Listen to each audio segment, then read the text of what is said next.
This is really the beginning, the return of great power politics after a 30-year lull. It's the return of great power politics and an effort to unravel or at least damage the open international order.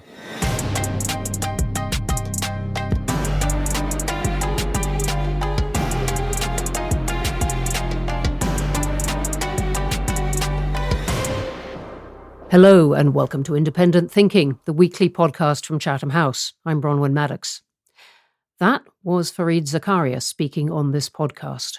We're not in the studio this week, or even in Chatham House at all. You are, in fact, joining us from our London conference, our annual gathering of policymakers, diplomats, journalists, and experts to talk about all the pressing issues in the world today. And this year, we are talking about a world in conflict, how to bring some solutions to that. We've got a terrific lineup of speakers, including Jakaya Kikwete, the former president of Tanzania, Comfort Aero, the president and CEO of Crisis Group, Kurt Volker, the former US Special Representative for Ukraine, and also Michael Palin, speaking about his journeys in Nigeria. But of all the people we've got here in London, few have the reach of my guest today, Fareed Zakaria, prolific journalist, author, and the host of CNN's Fareed Zakaria GPS, which has been going strong for 16 years, reaching over 200 million homes. I'm delighted to say that Sanam Vakil, our director of our Middle East and North Africa program, was on the show last Sunday. So, Fareed, very warm welcome to this podcast. Thank you so much, Bronwen. It's such a pleasure to be here. Great to have you here. Well, Fareed is one of the keenest analysts of international affairs, and I've been asking him at the conference what many delegates here are also asking: what happens to the international order if the US steps back from the global alliances it helped create? And Fareed, you've written about really urging the US not to give up on the world it created. What do you think the US is going to do now? Well, this election actually is the first time in 75 years that on the ballot is the issue, aside from Biden versus Trump, whether the United States will continue to play the role that it has played since 1945 as the kind of creator, sustainer, guarantor, funder of the open, rules-based international system. Biden clearly passionately believes in it.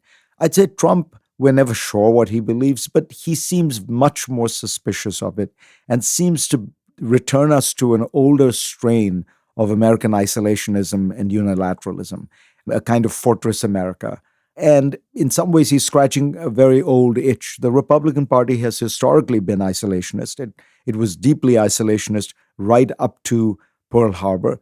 It returned to that isolationism after World War II in the late 1940s. And it was Eisenhower ran for the presidency on the Republican platform largely to keep the Republican Party from plunging back into isolationism, and succeeded. But perhaps those forces are tugging at Republican heartstrings again. And I worry a lot that if we enter a second Trump presidency, the most significant effect of it may not be domestic. I think the United States is stronger constitutionally than most people think. We will survive. But if Trump fundamentally alters America's relations with the world, forces countries in Europe to have to fend for themselves, forces countries in Asia to have to think about having transactional relationships with China rather than confronting them when they feel their interests are being overridden, that would be an unraveling of a security order that has provided the world with 75 years of great power, peace, and prosperity. So I think it's a very consequential moment. What you've described in the ebbs and flows of support for the US's role in the world, that's a long story. Trump is a new part of that story, but in a way you could fit him in within that. But the world has changed, and there is now much more explicit challenge to the order of the world that the US has led, isn't there? And we're getting really quite explicit challenge from China.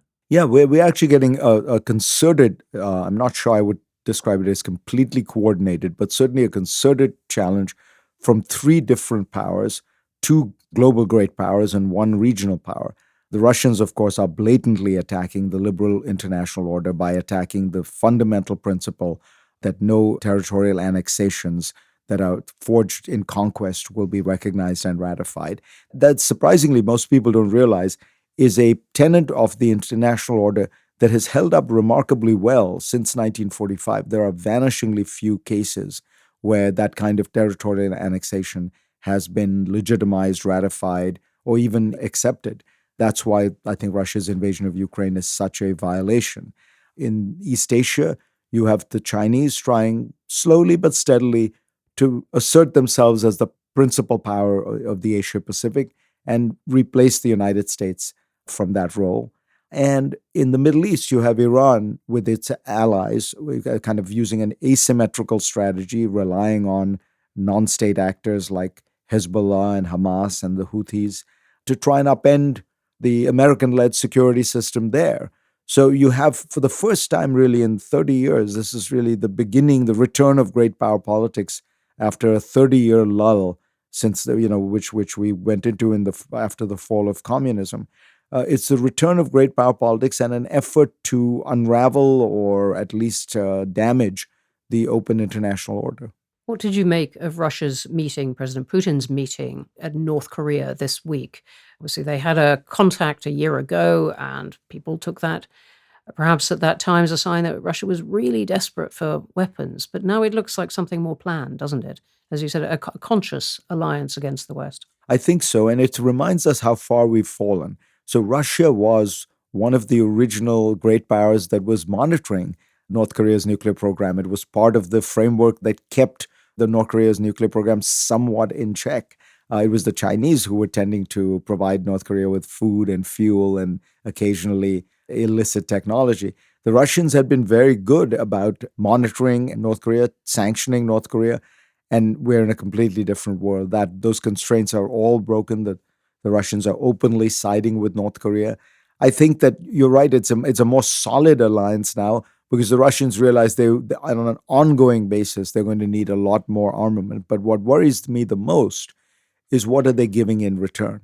What do the North Koreans want? What does Kim Jong-un want? Well, we know what he wants. He wants more and more advanced nuclear technology to build an even larger, more impressive, and more invulnerable nuclear program. So I think what this really marks is the end of any hope, however slim it might have been, that North Korea will ever be denuclearized. I think what we are now facing is the reality of a North Korean nuclear program that is going to be one of the world's largest. It is already larger than Pakistan's. It is likely to, I think, now begin to rival France and Britain's. One of the odd consequences of this great power rivalry is that we find ourselves suddenly talking an awful lot about the decisions of individuals. The leader of North Korea, the leader of Russia, the leader of the United States, these single people who get to make these decisions, and all the more if those decisions are in an autocracy. Does that add to the uncertainty of the times we're in? It certainly adds to the uncertainty when you add in mercurial characters like Kim Jong-un and Donald Trump. And I don't mean to suggest that they're in any ways morally equivalent, but they're both kind of narcissistic and somewhat impulsive and, are likely to do things without a lot of consultation and things like that. The worries narcissism is not unknown among people who get to the top of political systems. Exactly. I'm not saying they all do. But I think in Trump's case, part of what people puzzle about, and you've probably heard this as I have when you talk to foreign ministers and people, is the lack of predictability, the lack of a sense of knowing exactly where he'll be. He came into office in 2016 and people weren't quite sure what he would do. And it sounded like he was going to be very tough and hardline. But then he had the soft spot for Putin. And it turned out he fell in love with Kim Jong-un of North Korea. And that was because somebody in the White House convinced him that if you get a deal on that, he would win the Nobel Peace Prize. So, with Trump, there's always these extraneous elements, which is this transaction going to make him look good? I can imagine somebody convincing him. I told the Ukrainians, your best bet is to convince him that, a win for Ukraine could be an amazing win for Trump. Then he'll go along with it. I talked to someone who used to deal with him in New York property who said you can get any deal past him provided you let him walk out of the room and think he's won. Yeah. I was in Seoul when Donald Trump blazed through when he was president, and he suddenly upended the schedule and dragged South Korean President Moon, as it was then, who decided to follow him across the border to the north, an impromptu visit into no man's land. So it is unpredictable. Can we just stay in that region for the moment? Because I was struck at the time and recently going to Japan, just how worried South Korea and Japan are about whether the US will continue to extend the protection that it has since the Second World War. And I think that concern will get even graver as North Korea modernizes and builds up its nuclear arsenal.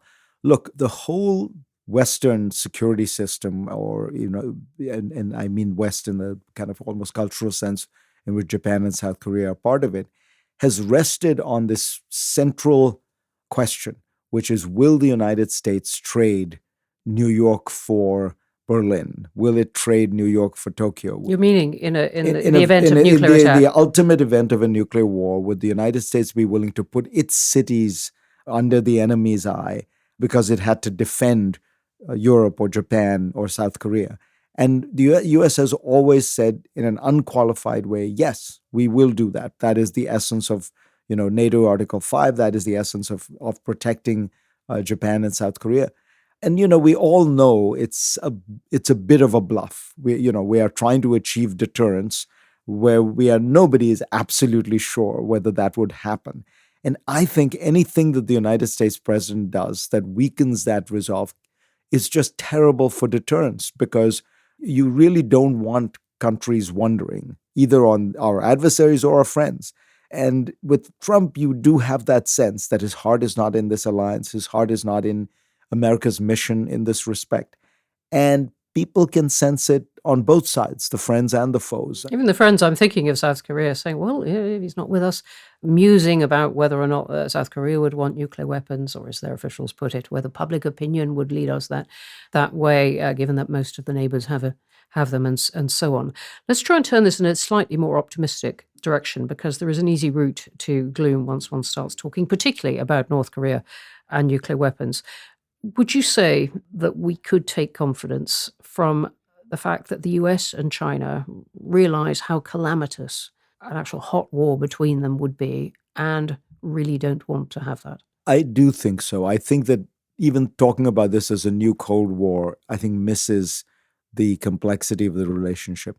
At the peak year of the Cold War, at the year of best trade between the United States and the Soviet Union during the Cold War, which is, I think, in the mid-1980s, the United States and the Soviet Union traded $2 billion worth of goods that year. We trade $2 billion worth of goods every day with China. So it's a completely different relationship, deeply interdependent economically. I also think that people exaggerate the degree to which China presents a kind of alternative model for the world. I mean, you and I both remember the Cold War. There was real sense that there was a kind of existential struggle between models and systems, and that countries were choosing, the direction of history. I think very few people today believe that, and the Chinese model itself is it's such a strange mixture of capitalism and some elements of dictatorship and some elements of traditional, kind of East Asian Confucianism thrown in. It's not really an export model in the way that Marxism-Leninism was a universal model. And so there isn't quite the ideological conflict. There are nuclear weapons to deter. And now both sides, as you say, seem to have realized they need to have a working relationship. I suspect that we will see more maturity on that regard. There is obviously the complexity of Taiwan, and that is real. And what China's doing, I'm thinking, around the Philippines as well, which is doesn't get the headlines that action around Taiwan does, but is harassing. Exactly. The Chinese have decided that they want to slowly but steadily be seen as the leading power in Asia. And some of that will be economic, but some of that, as you say, is military, with the Philippines, with Vietnam, with India. It's a very interesting obsession they have with the Indian border, which, as far as I can tell, is kind of, glaciers up in the Himalayas. Yes, but it's high, it is inaccessible, there are not a lot of people there. And they paid such a terrible price for it. I mean, that incursion that they made 4 years ago, India was not particularly anti-Chinese before that. If you looked at public opinion polls, 30% of Indians had an unfavorable view of the Chinese. Now it's 70%. Modi was trying to court the Chinese. People forget now, but in his early part of his term, the heart of Modi's multi-aligned foreign policy was a kind of somewhat cooperative attitude towards China and the United States. And that's all gone. And it's all gone because of Chinese actions, which are somewhat perplexing. I mean, I think people will look back on Xi Jinping's foreign policy, which took China from a place where it was quietly rising, integrating itself into the world, getting enormously rich and powerful as a consequence, had, Western statesmen and businessmen fawning all over it, and has turned it into a much more antagonistic country against whom many countries are balancing and wonder, was this in China's best interests? I really don't think so. What can other countries do to uphold the international order, which you've got China challenging on one side and the US not sure if it wants to defend it and, by the by, not following the rules itself when it doesn't suit it? What can other countries do? I think they can do a lot, actually, because I think we're entering a very unusual period. We're entering a world in which we're trying to sustain a liberal international order, an open rules-based system, without a liberal hegemon. And that's unique. The liberal international order, such as it is, and it's always been, kind of bit of a higgledy-piggledy system that was honored more in the breach than in the observance, but it's existed under the auspices and under the guidance and support of Britain when it was the great superpower of the world, and it was more liberal than its alternatives like the Kaiser's Germany, and the United States when it was the unrivaled hegemon. And when there was a rival, it fought the Cold War with a group of liberal-minded allies. So now you have a situation where no one power can be the underwriter, the undergirder of this system, but can a coalition of powers do it? And I think countries like Britain and Canada and even France can play a very important role in holding the United States to account for trying to be better about observing the order itself, putting forward the blood and treasure that it takes to have a kind of credible backbone of military power to that force. Europe needs to get its act together on military spending. It needs to, first of all, spend more, but even more importantly, it needs to spend it in a unified, purposeful, strategic way. Too many countries in Europe are still spending money on territorial defense. Who is going to invade Belgium? All of that money should be spent in a purposeful way to forward deploy to areas where there are threats, like the eastern border of the European Union. And I think if Europe and the United States and Japan and South Korea really can step up, act purposefully, recognize that this is what is at stake is the order itself, we actually have a very powerful coalition. It comprises 65% of global GDP, 75% of global military spending. That's a lot more than the anti-Soviet alliance during the Cold War. The problem is we don't have a single actor, herding it all together.